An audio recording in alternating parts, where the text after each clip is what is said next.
ദീപാനിൽ. എല്ലാവർക്കും രസക്കൂട്ടിലേക്ക് സ്വാഗതം. ഞാനും നിങ്ങളുടെ ഒരാൾ. 5 സ്റ്റാർ വിഭവങ്ങൾ സാധാരണക്കാരന്റെ അടുക്കളയിൽ, അതാണ് എന്റെ ലക്ഷ്യം. എന്റെ വിഭവങ്ങൾ ഇഷ്ടപ്പെട്ടുവെങ്കിൽ എനിക്ക് പ്രോത്സാഹനം നൽകുന്നതിനായി എന്റെ വീഡിയോസ് ലൈക്ക് ചെയ്യുക. ഇന്ന് ഞാനിവിടെ ചെയ്യാൻ പോകുന്നത് ഒരു കൊതിയൂറും ഒരു കോഴിക്കറിയാണ് ചെയ്യാൻ പോകുന്നത്. അതിനായി ഞാനിവിടെ 2 കിലോ കോഴിയിറച്ചി അത് നന്നായി കഴുകി ഇവിടെ വെച്ചിരിക്കുകയാണ്. ഇതിനായിട്ട് ആദ്യം നമുക്ക് ചെയ്യേണ്ടത് എന്താണെന്ന് വെച്ചാൽ കുറച്ച് മസാല ഇതിനകത്ത് പുരട്ടി അത് ഒരു നല്ലപോലെ അരപ്പ് അതിൽ പിടിക്കാനായിട്ട് ഒരു അരമണിക്കൂർ വെക്കണം. അതിനായി എന്തൊക്കെ ചെയ്യണമെന്ന് വെച്ചാൽ ആദ്യമായിട്ട് നമുക്കതിലൽപ്പം മഞ്ഞൾപ്പൊടി, 1 സ്പൂൺ മുളക് പൊടി, 1 സ്പൂൺ ഗരം മസാല, ചിക്കൻ മസാല, അല്പം പെരിഞ്ജീരകം, അല്പം ഉപ്പ് കൂടി ഞാൻ ചേർക്കുകയാണ്. ഉപ്പ് ഇപ്പോൾ ചേർത്തില്ല, പിന്നെ ചേർത്താലും മതി. എങ്കിലും ഞാനൊരല്പം ഉപ്പ് കൂടി അത് പുരട്ടി വെക്കാനായിട്ട് ഉപയോഗിക്കുകയാണ്. ഇനി ഇതെല്ലാം കൂടി നമുക്ക് നന്നായി മിക്സ് ചെയ്യാം.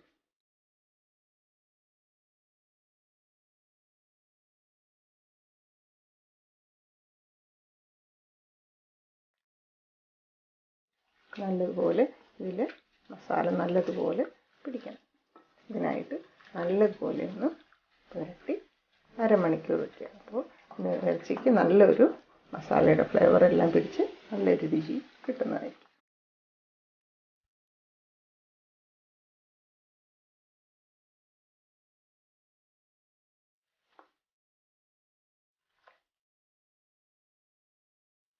ഇതിന് നമുക്ക് അരമണിക്കൂർ ഈ അരപ്പൊക്കെ ഇതിലൊന്ന് നന്നായി പിടിക്കാനായിട്ട് അരമണിക്കൂറേക്ക് വയ്ക്കാവുന്നതാണ്.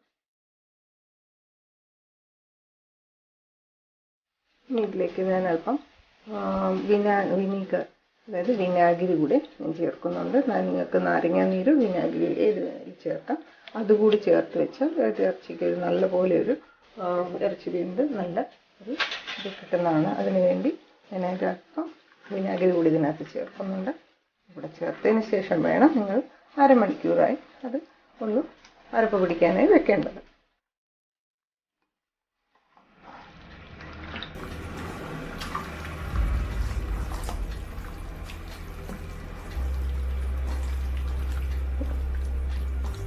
ഇനി ഇത് നമുക്ക് അല്പം നേരത്തേക്ക് മൂടി വെച്ചേക്കാം. നമ്മൾ അരമണിക്കൂർ മാഗ്നേറ്റ് ചെയ്ത് വെച്ചിരുന്ന ചിക്കനാണിത്. ഇത് ഞാനിപ്പോൾ ഒരു കുക്കറിലാക്കിയിട്ടുണ്ട്. നമുക്കിത് അടുപ്പത്ത് വെച്ച് ഒരു വിസിൽ നമുക്ക് അടുപ്പത്ത് വെച്ച് ചെയ്യാം. അതെന്താ ചെയ്യുന്നതെന്ന് വെച്ചാൽ നമുക്ക് എളുപ്പം ഒന്ന് വേവിച്ചെടുക്കണ്ടേ. അതിനുവേണ്ടി അത് എളുപ്പം കറിയാക്കാനായിട്ട് ഒരു മാർഗ്ഗമാണിത്. ഞാൻ ഒറ്റ വിസിലിൽ അതൊന്ന് വേവിച്ചെടുക്കുന്നുണ്ട്. ബാക്കി ആ സമയത്തിനുള്ളിൽ നമുക്ക് മറ്റ് അരപ്പ് എല്ലാം കൂട്ടിയെടുക്കാൻ ചെയ്യാം.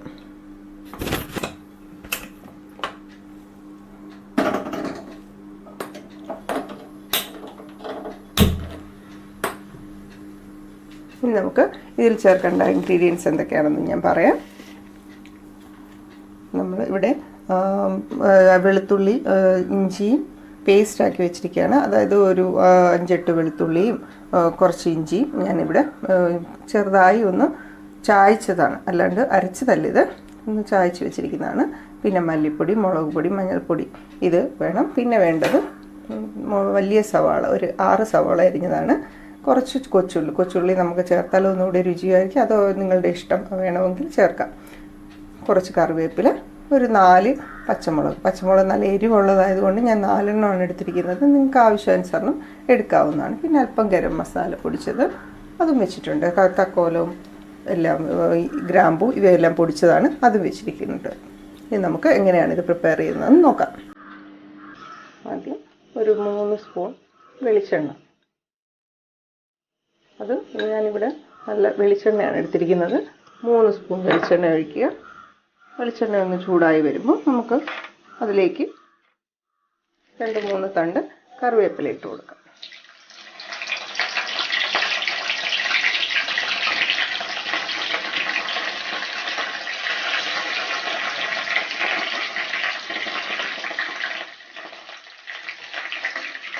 ഇതിലേക്ക് ഞാൻ നമ്മൾ ചായച്ച് വെച്ചിരിക്കുന്ന ginger garlic paste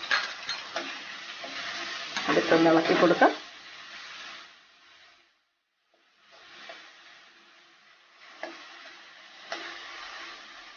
ginger garlic paste നല്ലതുപോലെ മുക്കുന്നവരെ ഇട്ട് കൊടുക്കുക. നല്ലപോലെ ഇളക്കി കൊടുക്കുക. അത് പച്ചമണം വിടുന്നത് വരെ ഇളക്കി കൊടുക്കണം. ചെറിയ തീ മതി. ചെറിയ തീയിലിട്ട് ഇങ്ങനെ ഇളക്കി കൊടുക്കുക. അതിന് ഒരു ചെറിയൊരു ഫ്ലേവറൊക്കെ ഇപ്പോൾ വരുന്നുണ്ട്. ഇതിലേക്ക് ഇനി നമ്മൾ ഇവിടെ എടുത്തു വെച്ചിട്ടുള്ള പച്ചമുളക്,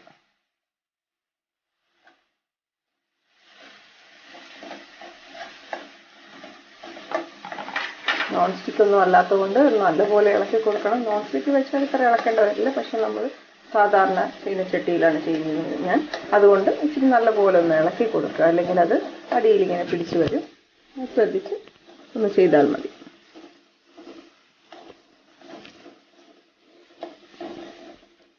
നല്ലൊരു മണമൊക്കെ ഇപ്പോൾ വരുന്നുണ്ട്. ഇനി നമുക്ക് ചേർക്കാനുള്ളത് ചെറുള്ളിയാണ്. ചെറുള്ളി ഇതിൽ ചേർക്കുമ്പോൾ നല്ല ഇറച്ചിക്കറിക്ക്, നല്ല ചിക്കൻ കറിക്ക് പ്രത്യേകിച്ച് നല്ലൊരു രുചി കിട്ടുന്നതിനാണ് നമ്മൾ ചെറുള്ളി ചേർക്കുന്നത്. ഞാനിവിടെ കുറച്ച് ചെറുള്ളി, ഒരു 10-15 ചെറുള്ളിയാണ് എടുത്തിരിക്കുന്നത്. അത് ഞാനിപ്പോൾ ഇതിനകത്തോട്ട് ചേർത്ത് കൊടുക്കാൻ പോവാണ്.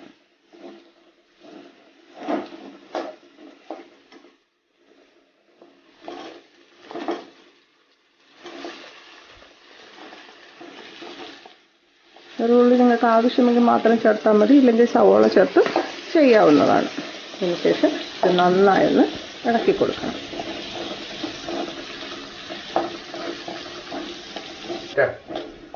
ഇനി ഇതിലേക്ക് ഈ സവോള ചേർത്ത് കൊടുക്കാം.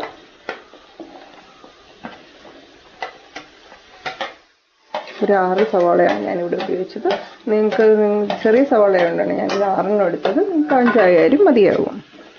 അത് നല്ലപോലെ ഇളക്കി കൊടുക്കുക. പിന്നെ ഇതിനകത്ത് നമുക്ക് ചെയ്യാമെന്ന് പറഞ്ഞാൽ ഒരു അല്പം ഉപ്പ് ചേർത്ത് കൊടുത്താൽ ഈ സവാള എളുപ്പം അഴിഞ്ഞ് കിട്ടുന്നതായിരിക്കും.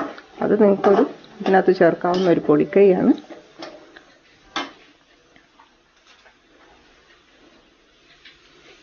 അല്പം ഉപ്പ് നമ്മൾ ചേർത്ത് കൊടുക്കുന്നുണ്ട്. ഇപ്പോൾ സവാള പെട്ടെന്ന് നമുക്ക് അതിൻ്റെ വെള്ളമെല്ലാം മാറി അത് എളുപ്പം അഴിഞ്ഞ് കിട്ടാനിത് സഹായിക്കും.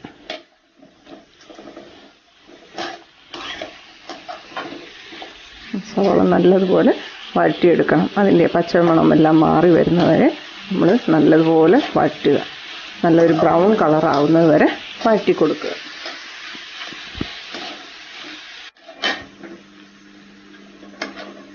ഇവിടെ നമ്മുടെ ഉള്ളി ഒരുവിധം മൂത്തായി വരുന്നുണ്ട്. അതിലേക്ക് ഞാൻ ഒരു തക്കാളി അരിഞ്ഞത് കൂടെ ചേർക്കുകയാണ്.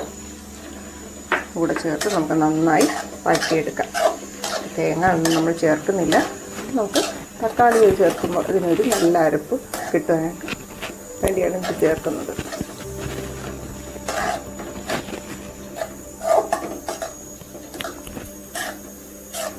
തേങ്ങാപ്പാൽ വേണമെങ്കിൽ നിങ്ങൾക്ക് അവസാനം വെച്ച് തേങ്ങാപ്പാൽ ചേർക്കാൻ നേരത്ത് നല്ലൊരു ചാറൊരു കുറുകി നല്ല ഇറച്ചിക്ക് അരപ്പ് കിട്ടുന്നതായിരിക്കും. അത് നിങ്ങൾക്ക് വേണമെങ്കിൽ മതി. ഞാനിവിടെ ഇച്ചിരി തേങ്ങാപ്പാൽ എടുത്ത് വെച്ചിട്ടുണ്ട്.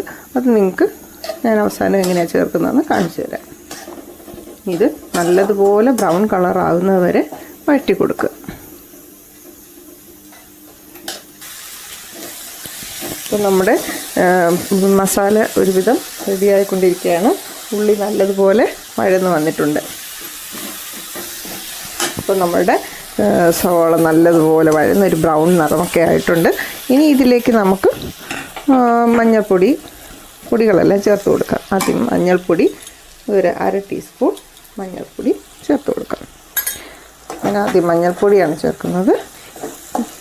അത് നല്ലതുപോലെ എല്ലാത്തിലും പിടിച്ചു കഴിഞ്ഞു. ഇനി ഇതിലേക്ക് 1 സ്പൂൺ മല്ലിപ്പൊടി, 1.5 സ്പൂൺ ചേർക്കാം. 1.5 സ്പൂൺ മല്ലിപ്പൊടി ചേർക്കുകയാണ്. മല്ലിപ്പൊടി ഞാൻ വളരെ കുറച്ച് ഇത്രയും ചേർക്കുന്നുള്ളൂ. അതിൻ്റെ പച്ചമണം മാറാനായിട്ട് മുളക് പൊടിക്ക് മുമ്പ് തന്നെ ഞാൻ മല്ലിപ്പൊടിയാണ് ചേർക്കുന്നത്. മല്ലിപ്പൊടി ചേർത്തു. അടുത്തത് മുളക് പൊടിയാണ്. മുളക് പൊടി ഒരു 2-3 ടേബിൾ സ്പൂൺ. അത് നിങ്ങൾക്ക് നിങ്ങളുടെ എരിവിൻ്റെ അനുസരിച്ച് നിങ്ങൾക്ക് ചേർക്കാവുന്നതാണ്. ഞാനിവിടെ 2-2.5 സ്പൂണോളം മുളക് പൊടി ചേർത്തിട്ടുണ്ട്. നല്ലതുപോലെ ഇളക്കി കൊടുക്കുക. നല്ല നമുക്ക് ഇത്രയും ഇത് ഞാൻ എൻ്റെ അമ്മ ഇതുപോലെയാണ് ചെയ്യുന്നത്, അതുപോലെയാണ് ഞാൻ നിങ്ങൾക്കും പറഞ്ഞു തരുന്നത്. ഇത് ഇങ്ങനെ അമ്മ ചെയ്യുന്നത് നല്ല രുചിയാണ്, അതുകൊണ്ട് ഞാൻ ആ രീതിക്ക് തന്നെ ചെയ്ത് നോക്കുകയാണ്. അപ്പോൾ ആ റെസിപ്പി നിങ്ങൾക്കും കിട്ടട്ടെ എന്നോർത്താണ് അതുപോലെ തന്നെ ചെയ്യാനായിട്ട് പറഞ്ഞത്. വേണമെങ്കിൽ നമുക്കല്പം പെപ്പർ പൗഡർ ചേർക്കാം, കുരുമുളക് പൊടി. അത് ഞാൻ ഒരു 1/2 ടീസ്പൂൺ ചേർക്കുന്നുണ്ട്, 1/2 ടേബിൾ സ്പൂൺ. കുരുമുളക് ചേർക്കുമ്പോൾ നല്ലൊരു ഫ്ലേവറും കിട്ടും, അതിന് നല്ല എരിവായിരിക്കും. ഇത് ഇച്ചിരി സ്പൈസിയാണ് കേട്ടോ. ഇതെല്ലാം കൂടി നല്ലവണ്ണം ആഡ് ചെയ്ത് കൊടുക്കുക. ഇനി അല്പം ഗരം മസാല, ഞാനത് എല്ലാം ഒന്ന് പൊടിച്ച് നേരത്തെ പറഞ്ഞിരുന്നു. ഞാനത് എല്ലാ പൊടികളും കൂടെ, ഇത് തക്കോലവും ഗ്രാമ്പൂ പട്ട ഇതെല്ലാം കൂടെ പൊടിച്ച് വെച്ചിരുന്നതാണ്. ഗരം മസാല കൂടി ചേർത്ത് കൊടുക്കുകയാണ്. അപ്പോൾ നമുക്ക് നല്ലൊരു ഫ്ലേവർ കിട്ടും. എല്ലാം കൂടി നല്ലപോലെ മിക്സ് ചെയ്യുക. നമ്മുടെ ചിക്കൻ ഇപ്പോൾ ഇവിടെ റെഡി ആയിരിക്കുകയാണ്. ചിക്കൻ ഞാൻ നേരത്തെ വേവിച്ച് വെച്ചത്. നിങ്ങൾക്ക് ഈ മസാല റെഡി ആകുമ്പോൾ പെട്ടെന്ന് അതിൽ ചേർക്കാം, അല്ലെങ്കിൽ നിങ്ങൾക്ക് ഈ മസാലക്കകത്തിട്ട് തന്നെ വേവിച്ച് വേണമെങ്കിലും ചിക്കൻ റെഡിയാക്കാവുന്നതാണ്. ഞാനത് വേവിച്ച് വെച്ചെന്ന് വെച്ചാൽ എളുപ്പം നമുക്കത് ചെയ്തെടുക്കാവുന്നുള്ളൂ. ഇതുകൊണ്ടാണ് ഞാനത് ചിക്കൻ ഒരു വിസിൽ അടുപ്പിച്ച് വെച്ചിരിക്കുന്നത്.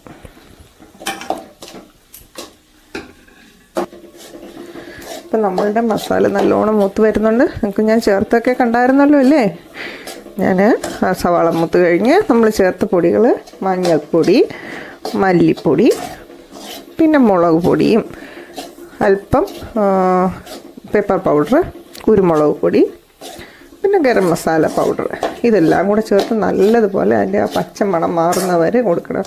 ഈ പച്ചമണം മാറിയില്ലെങ്കിൽ പിന്നെ നമ്മൾ കറി കൂട്ടുമ്പോൾ നമുക്ക് വേറൊരു ടേസ്റ്റാണ് തോന്നുക. അതുകൊണ്ടാണ് പച്ചമണം മാറുന്ന വരെയെന്ന് ഞാൻ പറഞ്ഞത്. അതെല്ലാം കൂടി നല്ലതുപോലെ ഇളക്കി കൊടുക്കുക. അപ്പം നല്ലതുപോലെ നമ്മളുടെ സവാളയൊക്കെ നല്ലപോലെ വഴന്ന് വന്നിട്ടുണ്ട്. തക്കാളി എല്ലാം അതിൽ നല്ലപോലെ മിക്സായി. ഇനി നമുക്ക് ഉപ്പ് ഇറച്ചി ഇട്ടതിന് ശേഷം ഉപ്പ് ആവശ്യത്തിന് ചേർത്ത് കൊടുക്കാം. പിന്നെ ഗരം മസാലയും അതുപോലെ തന്നെ നിങ്ങൾക്ക് അവസാനം വേണമെങ്കിൽ ഒരല്പം കൂടെ ചേർത്ത് കൊടുക്കാവുന്നതാണ്. ഇനി ഞാനിതിൽ നമ്മൾ വേവിച്ച് വെച്ചിരിക്കുന്ന ചിക്കൻ ചേർത്ത് കൊടുക്കാൻ പോവാണ്.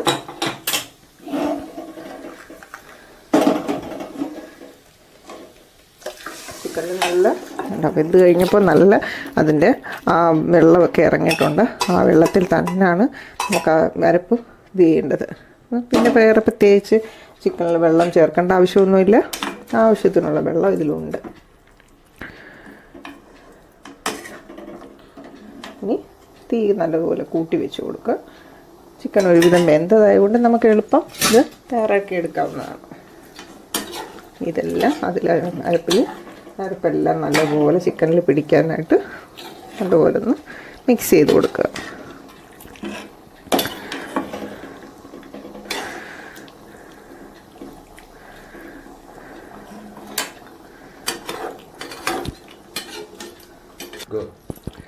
നമുക്ക് ഇതിലേക്ക് ഉപ്പ് ചേർത്ത് കൊടുക്കാം. ഇപ്പം നമ്മൾ ആവശ്യത്തിന് നേരത്തെ ഇതിൽ ഇച്ചിരി ഇട്ടതാണ്. പിന്നെ നമുക്ക് ആവശ്യത്തിന് എത്രയെന്ന് വെച്ചാൽ 1 സ്പൂണോ, 1 സ്പൂൺ മീൻസ് ടീസ്പൂൺ ചേർത്ത് കൊടുത്താൽ മതിയാവും. എന്നിട്ട് നന്നായി ഇളക്കി അതുപോലെ തന്നെ ഇതിൽ ചേർക്കാവുന്നതാണ്. ലാസ്റ്റ് നമുക്ക് കുറച്ച് കറിവേപ്പിലയും, പിന്നെ അഥവാ നമുക്ക് ഇച്ചിരി കൂടെ ഫ്ലേവർ വേണമെന്ന് തോന്നുകയാണെങ്കിൽ, എനിക്കൊരു ഇത്തിരി കൂടെ വേണം കേട്ടോ, അതുകൊണ്ട് ഞാനൊരു അല്പം കൂടി ഗരം മസാല ചേർത്ത് കൊടുക്കുന്നുണ്ട്.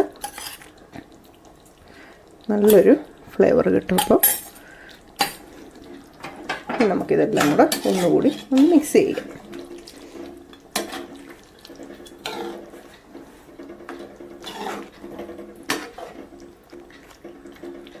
നല്ല മണം വരുന്നുണ്ട്. ചിക്കൻ കറിയുടെ നല്ല മണമാണ് വരുന്നത്. ഇനി നമുക്ക് ഇത്രയും വെന്തതായതുകൊണ്ട് ഒരുപാട് നേരം വേവിക്കണമെന്നില്ല. ചിക്കൻ ആയതുകൊണ്ട് പെട്ടെന്ന് വേകുന്നതാണെന്ന് അറിയാമല്ലോ. അപ്പം നമുക്കിതിലേക്ക് ഞാനൊരു ഇത്തിരി തേങ്ങാപ്പാൽ കൂടെ ചേർക്കണം. അപ്പോൾ എനിക്ക് നല്ലൊരു ഗ്രേവി കിട്ടാൻ വേണ്ടിയാണ് ഞാനിത് ചേർക്കുന്നത്. ഇതൊക്കെ ചേർക്കണമെന്നില്ല, പിന്നെ നിങ്ങളുടെ ഇഷ്ടം, ഓരോരുത്തരുടെ ഇഷ്ടം അനുസരിച്ച് നമുക്ക് ചേർക്കാവുന്നതാണ്. അപ്പം ഞാനിതിലേക്ക് ഇച്ചിരി തേങ്ങാപ്പാൽ കൂടെ ചേർത്തപ്പോൾ കണ്ടോ, അരപ്പ് ഒരു ഇത്തിരി നല്ല കുറുകിയ അരപ്പ് നമുക്ക് കിട്ടും. അത് അവസാനം വേണം നമ്മൾ ആ തേങ്ങാപ്പാൽ ചേർത്ത് കൊടുക്കാനായിട്ട്. ഇനി അധികം നേരം നമ്മൾ വെക്കത്തില്ല. നമുക്ക് ഇതൊന്ന് നല്ലപോലെ മിക്സ് ചെയ്ത് കൊടുത്താൽ മാത്രം മതി.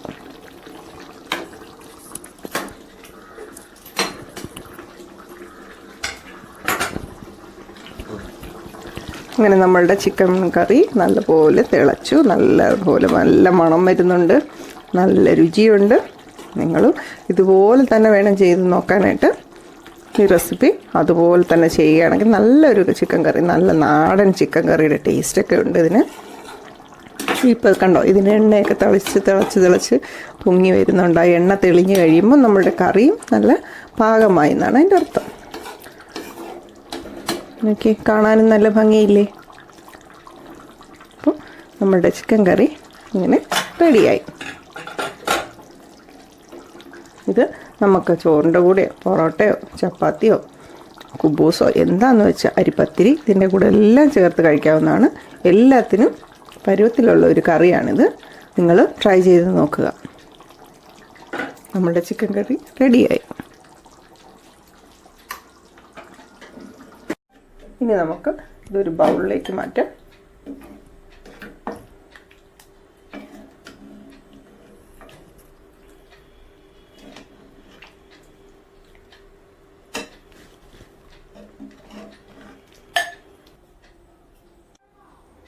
അങ്ങനെ നമ്മുടെ ചിക്കൻ കറി ഇവിടെ റെഡി ആയിട്ടുണ്ട്. നല്ല നാടൻ ചിക്കൻ കറിയാണിത്. എല്ലാവരും ട്രൈ ചെയ്ത് നോക്കുക. സബ്സ്ക്രൈബ് ചെയ്യുക. നിങ്ങൾ ആദ്യമായിട്ടാണ് ഇത് കാണുന്നതെങ്കിൽ, എൻ്റെ ചാനൽ കാണുന്നതെങ്കിൽ ഫീഡ്ബാക്കൊക്കെ കമൻറ്റ് ചെയ്യുക. അടുത്ത വീഡിയോയുമായി രസക്കൂട്ടിൽ വീണ്ടും കാണും വരെ നന്ദി, നമസ്കാരം.